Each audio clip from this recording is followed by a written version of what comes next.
MRR news కి స్వాగతం.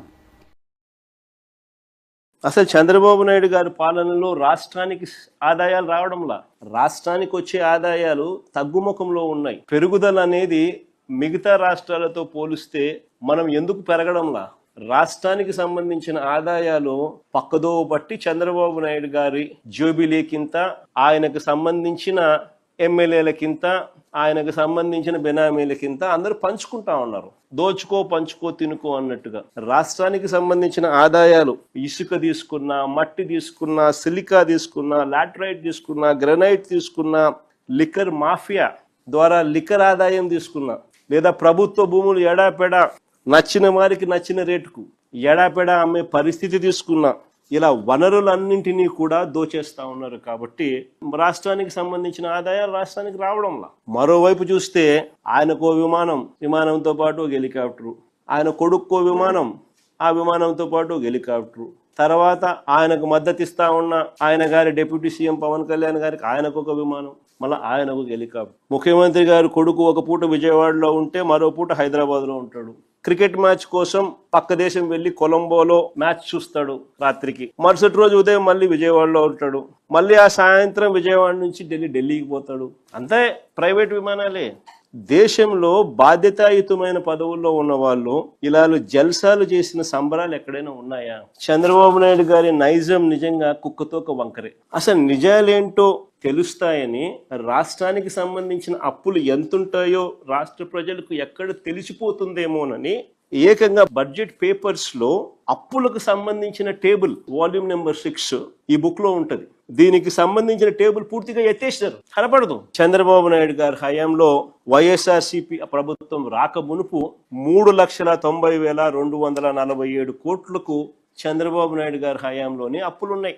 రాష్ట్ర విభజన తర్వాత అన్ని రకాల అప్పులు చూస్తే రాష్ట్రానికి ఉన్న అప్పులు 1,40,717 కోట్లు. ఈ అప్పు కాస్త చంద్రబాబు నాయుడు గారి దిగిపోయే నాటికి 3,90,217 కోట్లకు ఎగబాకింది. అంటే చంద్రబాబు నాయుడు గారి హయాంలో 2014 నుంచి 19 మధ్య 2,49,350 కోట్లు ఆయన అప్పు చేసినాడు. కంపౌండెడ్ యాన్యువల్ గ్రోత్ రేట్ ఎంత అని చెప్పి చూస్తే 22.63%, 22.63% కంపౌండెడ్ యాన్యువల్ గ్రోత్ రేట్ తో ఆయన అప్పు చేశాడు. కాగ లెక్కలు, స్టేట్ గవర్నమెంట్ లెక్కలు, బడ్జెట్ డాక్యుమెంట్స్ లో అన్నింటిలోనూ కూడా క్లియర్ కట్ గా కనిపిస్తా ఉంది. కానీ చంద్రబాబు నాయుడు గారు మాత్రం టేప్ రికార్డర్ ఆన్, గోబెల్స్ ప్రచారం ఆన్. అన్ని రకాల అప్పులు రాష్ట్రంలో మేము దిగిపోయే నాటికి 7,21,918 కోట్లే కనిపిస్తా ఉంటే మాకు ఇంత మిగిలిచ్చిపోయినారు 9,74,000 కోట్ల, 84,000 కోట్లని మళ్ళీ అబద్ధాలు ఆడతారు.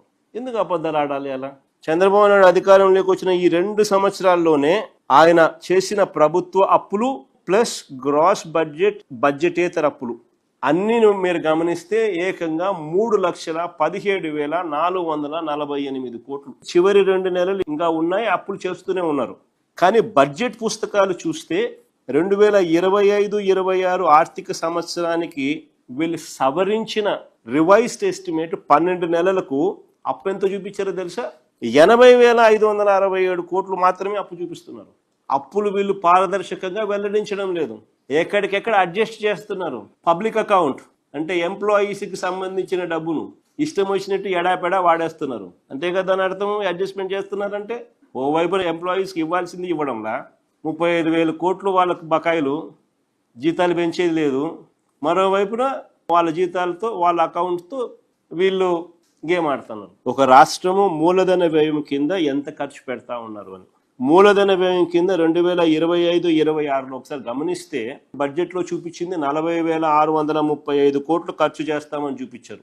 మళ్ళీ రివైజ్డ్ ఎస్టిమేట్లో ఏమో 33,134 కోట్లు 12 నెలల పీరియడ్లో తగ్గించినారు.